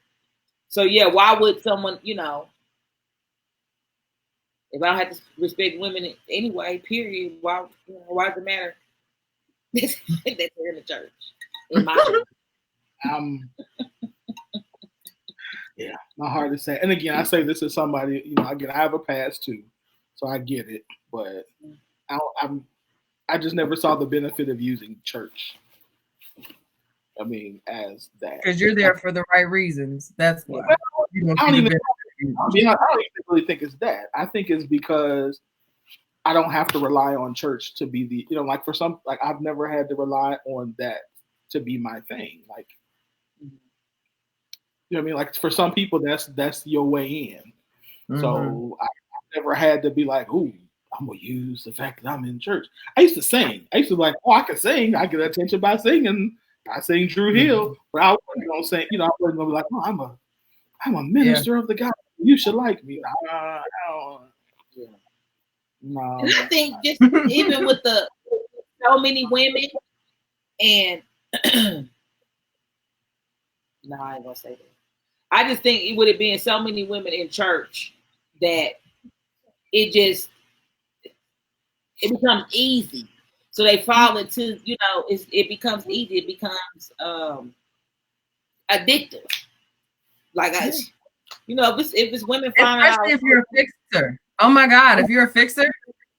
Well, and I think what Kel's about to say. I think what Kel's about to say is the other part is I think that is also weird because when you, especially as we get older, y'all, it gets a little more easier because y'all are in such a hurry. Like the culture is that you should hurry up and get married. And so the level that, I'm gonna use the word desperate, it comes off. And so we know that. Like men know, like, okay, she getting close to 30, the pressure of having kids, all of that is coming up. So she's right for it. Like we know that. That part we pick up. But I think that's a part of it too, because again, it's a whole lot of them. And if you're in leadership, the fact that you are in leadership also draws the attention of people because they see you and oh, you can sing, oh, you preach, this, oh, you're a musician, oh, you cool, whatever. I think that actually plays into it as well. And I also had another theory that I think is very true about men in the church too. Even if you are a man in the church and you are really a man of God in the church, like I think you fall victim because I think men that are called, and I know that's kind of going into denomination, but men that are called, I think they have a certain anointing on them that's supposed to draw people. You're just not supposed to use it for fans. You're supposed to use it. Yeah. So I think some of that, especially in the high leadership, I think, you know, that some men they really just fall victim to their, you know, just fall victim to themselves because people are going to be drawn to them, and people are supposed to be drawn to them because you're supposed to be drawn to them. Still human. Mm-hmm. Mm-hmm. So, but like, that's the use right. Vera, you got me over here cracking up.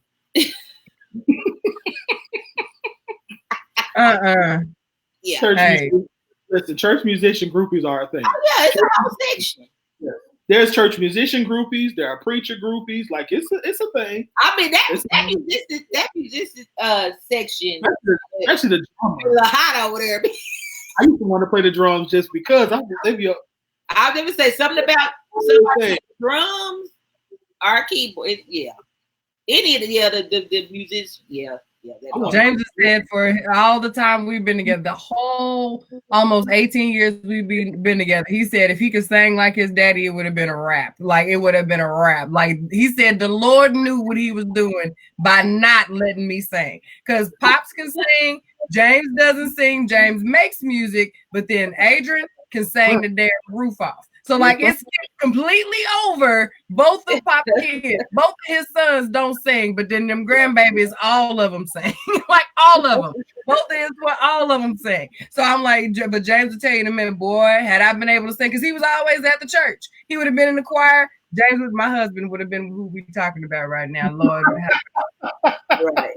The more we talk, it just fell upon me. I'm thinking you would have been exactly what we talking about right now. My husband would have been. Yeah. It's a thing. You watch it unfold, especially you know, growing up in the church young. Oh yeah. Ooh. They were there more than they were anywhere else. They were at the church. What's going on now? I can only imagine what's going on. It'd have been worse for James because of his father. So it's like people, when they see your father, they're like, "Oh, your father do this, so that means you're gonna do at least this." Oh, honey. Him not being able to carry a note got him plenty of residual just by being his son. So trust me, like he said, God knew what he was doing by not giving him the pipes to sing. Okay, he was fine. He did fine. From what I've seen, he's been okay. Your boy did fine. Yeah. My kid. Yeah, I think it's real crazy now with. So, Kels, you remember, so y'all, for those who don't know, I'm a part of a Christian fraternity as well. So you remember in college, there were guys in our organization who were doing that. And I didn't know until y'all came and told us, like, your boys up there talking about having prayer meeting. I'm like, yeah, okay, they're having prayer meeting. They're not really having prayer meeting. Yeah. I'm like, what are y'all talking about? They like, they up there doing it. I'm like, I said, they calling it prayer meeting? Like, now, mind you, we branded it now. I was prayer was prayer. But you said what? I said prayer meeting. The two words prayer meeting was used for so many things in Langston other than. Oh, I didn't know it was all going down like that. Right. get it. I get that that's I just thought we were doing. I thought we were better. I thought we were doing better, but clearly we're not. No. See, I did good then. I was running away from the church boys. If I didn't know they had a little bag to them, I probably. About the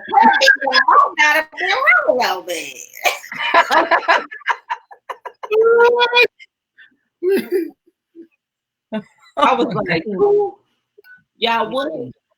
No, I want no part. I'm blaming you. After I saw them guys on that cross outside the motel, I was like, I'm good. Oh yeah, once I saw carrying the cross, they used to shame us going into the parties queue. They would get on the cross and try to shame them. You know, be dragging the cross on the back, acting out. Yeah. We going up there in our dukes, stumbling into the party. Excuse me. Like, don't go in there. Don't go in there. Yeah, Jesus, like, don't go in there. The devil is in there. I'd be like, y'all, I'm going in there. I don't care about it. Oh my gosh. We'll be like, don't come over here blowing my hot dog. Right, leave me alone. Leave me alone, man. I'm going there, y'all. Sorry. I'll see y'all at the next frat meeting. I'm out. That's funny. See, y'all know my hippie Oakland, California mama. We didn't do after my grandmother passed in the 8th grade. I don't think I might have gone to church before I graduated school. I got baptized my senior year in high school after meeting James, and I went back to Prospect is when I started. I always had. Now we knew God. I know God. I have always, but the whole go to church thing, we stopped that when my grandmother passed away. So like. Yeah, all of this.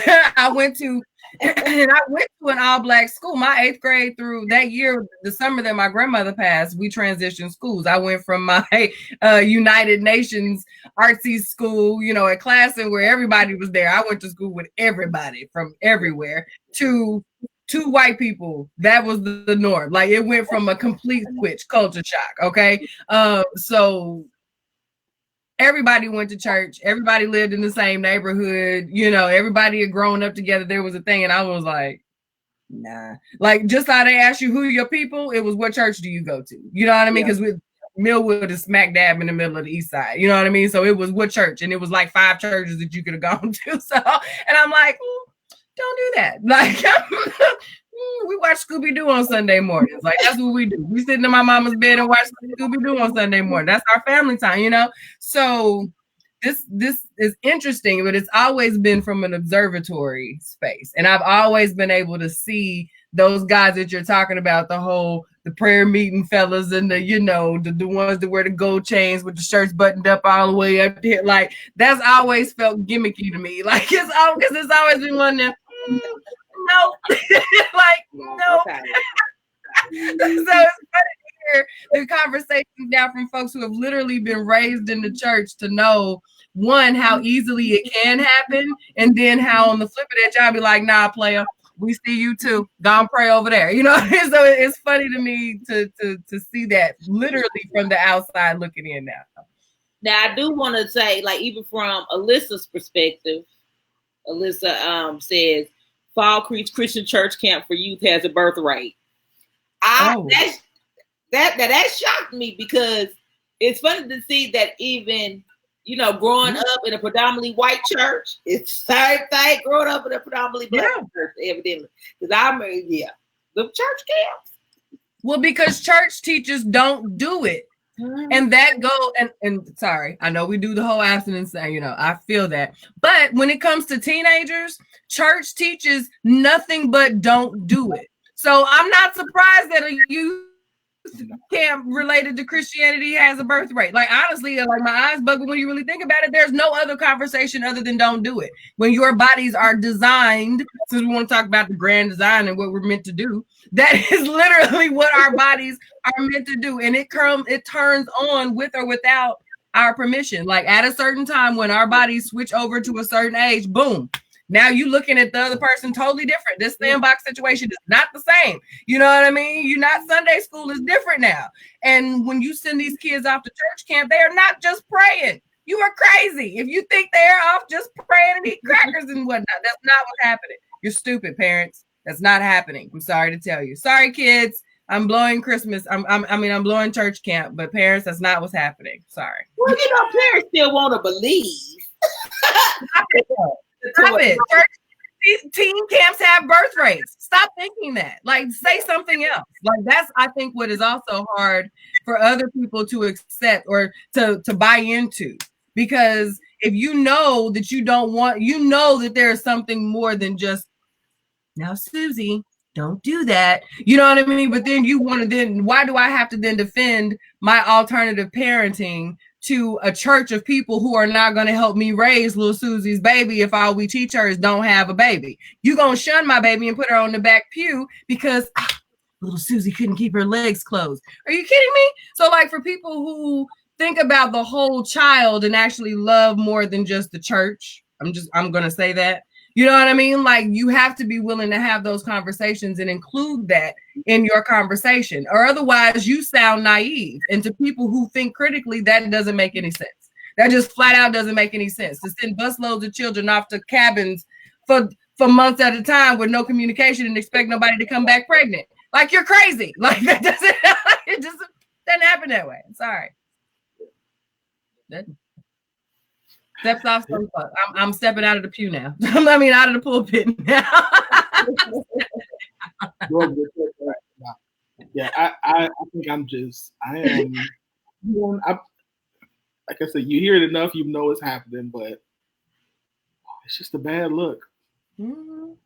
It's just a bad look for us as men. We gotta. I would love to see us do better.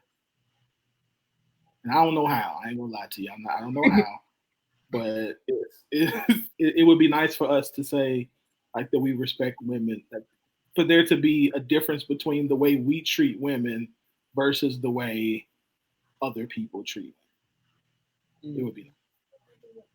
Ooh, fire starter. She said, in our church back in the day, we used to make out in our choir room in our youth ministry van on the ride home. I didn't even mean to say it like that. I did not expect the fire starter to put it, but I believe it. Yeah. Girl, this church van ride was the honey. That's how we learned. That's what we used to do on the long rides back from the away games. Yeah, same thing used to happen.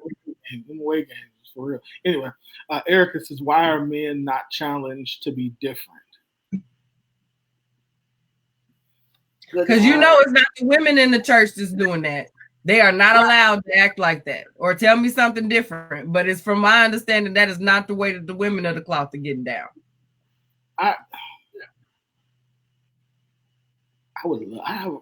Truthfully. So I honestly think it's a couple of reasons. First of all, I've experienced where men in the church are challenged to be better. I've experienced it quite a bit.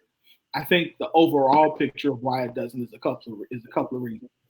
I think, first of all, men don't want to challenge other men because, if I were to be honest, most of the men in the pulpit are punks.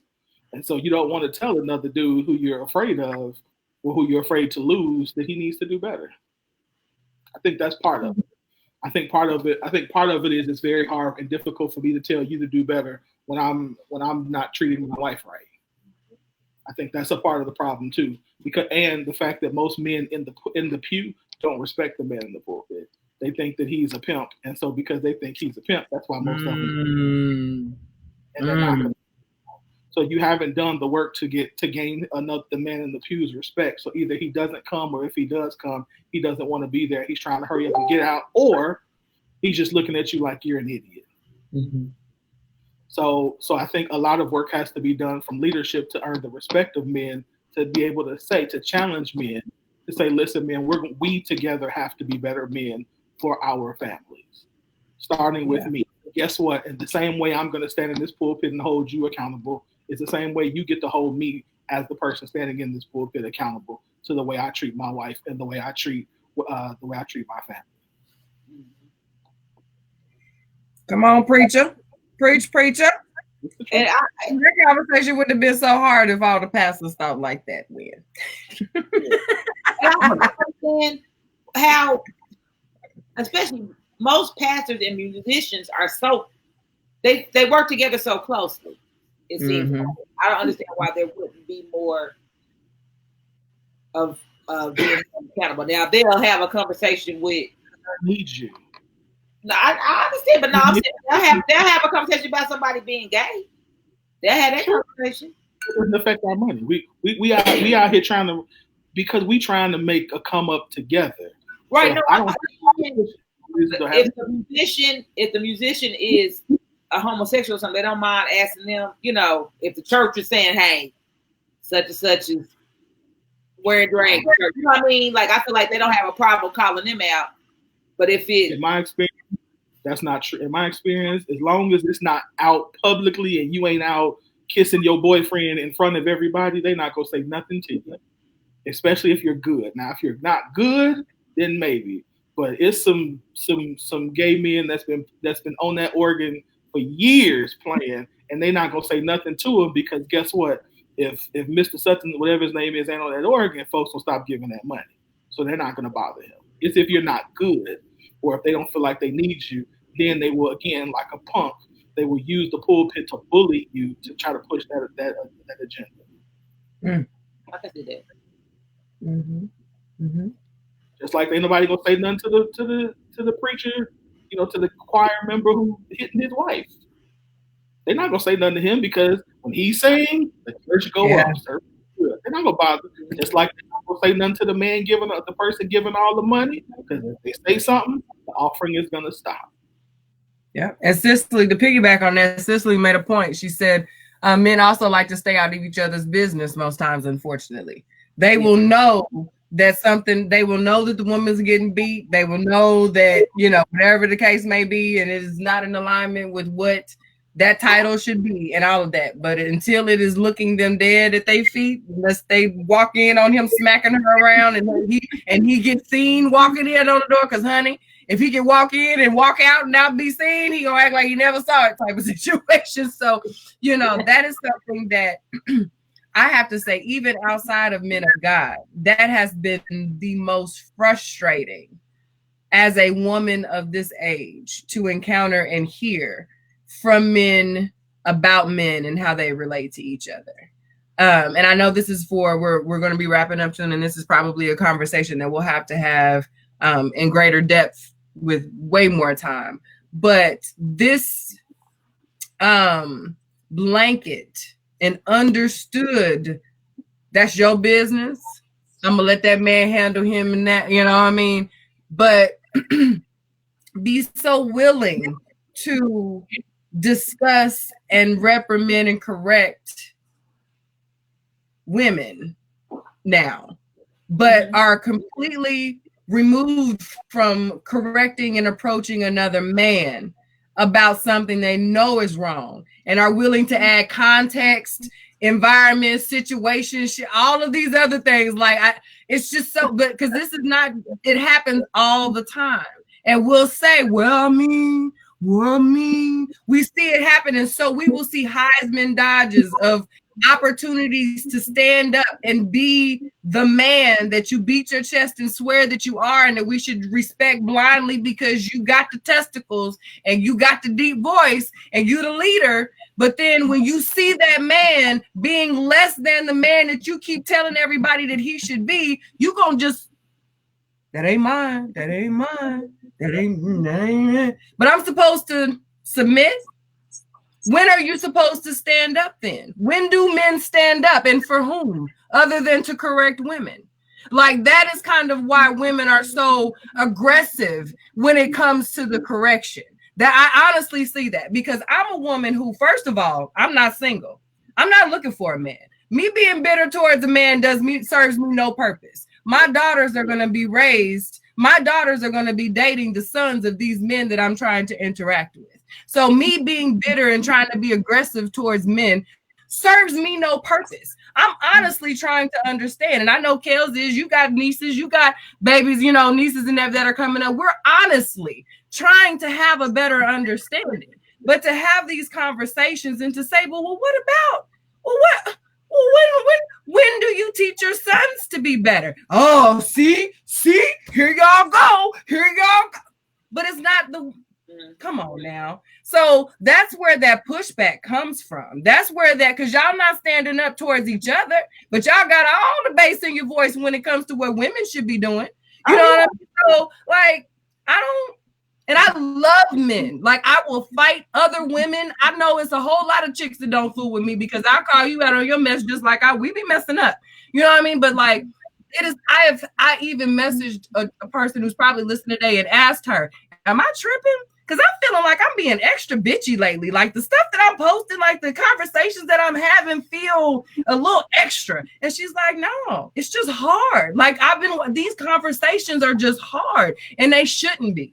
You know what I mean? Because everybody's not fighting, you know, but it is hard to have these conversations when we're not seeing the same energy. It's not being shared. That ain't what's being. Actions speak louder than words. If you spending more time going back and forth with me than checking your boy, they ain't gonna check no boy. They're gonna make a joke out of that. Sweep under the rug. You arguing with me like a female, so I'm supposed to respect you like a man. You going back and forth with me like a female. Check your boy. Who won't? You know what I mean? Like, I don't know. I'm just kind of over that. Like, and I am over it because I want y'all to be over it because you're so much better than this. And that's just kind of, I'm like I said earlier, we're dealing with professional, degreed, respected, revered. People listen when you speak. And you only saying trash. Like you open your mouth to say trash and you got all these people listening and moving to you and you saying trash. Like, I don't know. Sorry, this transcended out of the church, but it's just, I'm like, so where are we now? That's it. You done wrapped it up. Go ahead. You go ahead and say yours. I'm done. Wow. I thought that was the wrap up. I'm about saying that's the wrap up right there. All right. When you wrap it up, listen. Amen. I'm gonna say you're right. Yeah, you're right. I love y'all. I swear, no Monique. I love y'all.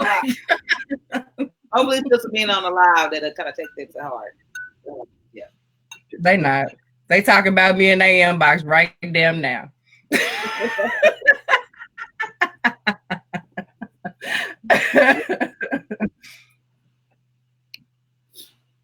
I don't know. Who's closing up? It's 9:53. Who's first on the win? Is it you? No, that's Kel. Wow. Okay, Kel. Did you win? I guess it's the end of the show. Had fun with y'all tonight. I'll see you next week. Be productive. Stay inside. Wear your mask. Whatever we're gonna do, we're gonna make it through it. So, see you next week. Next Tuesday.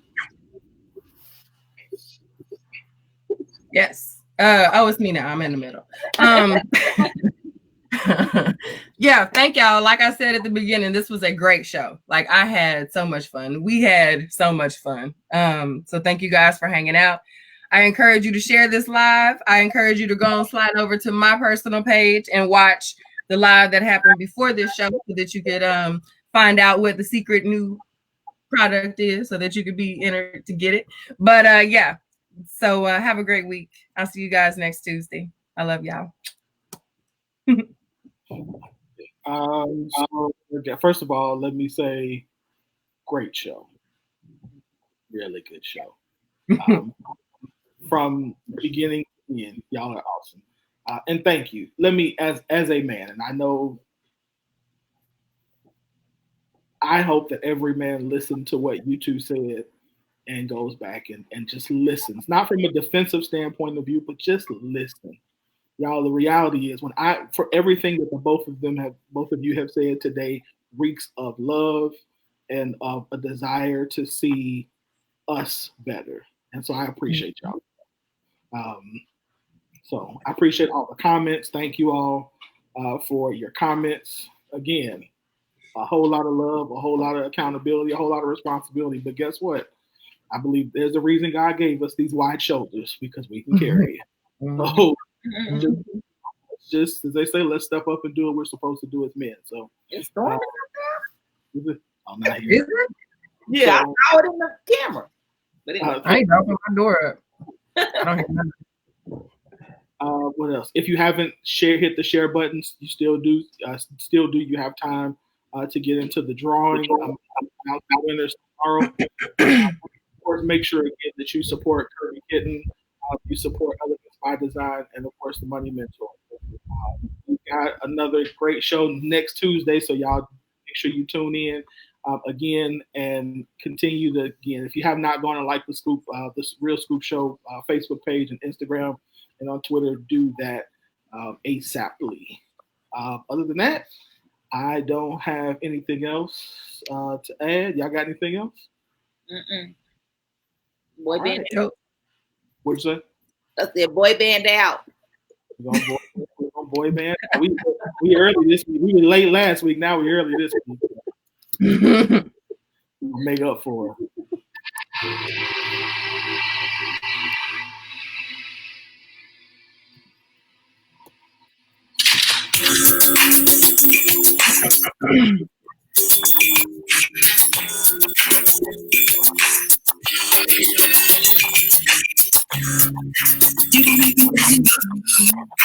Tell me where you belong.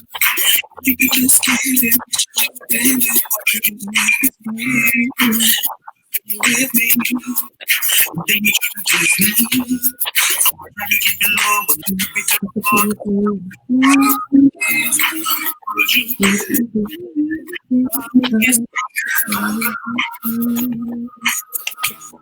And what you take is long,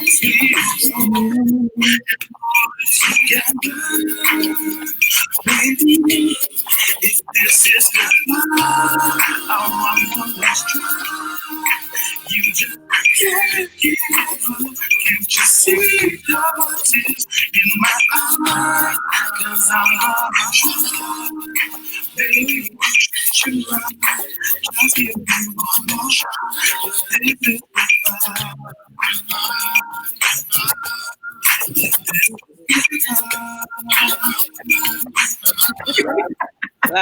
Good night, y'all.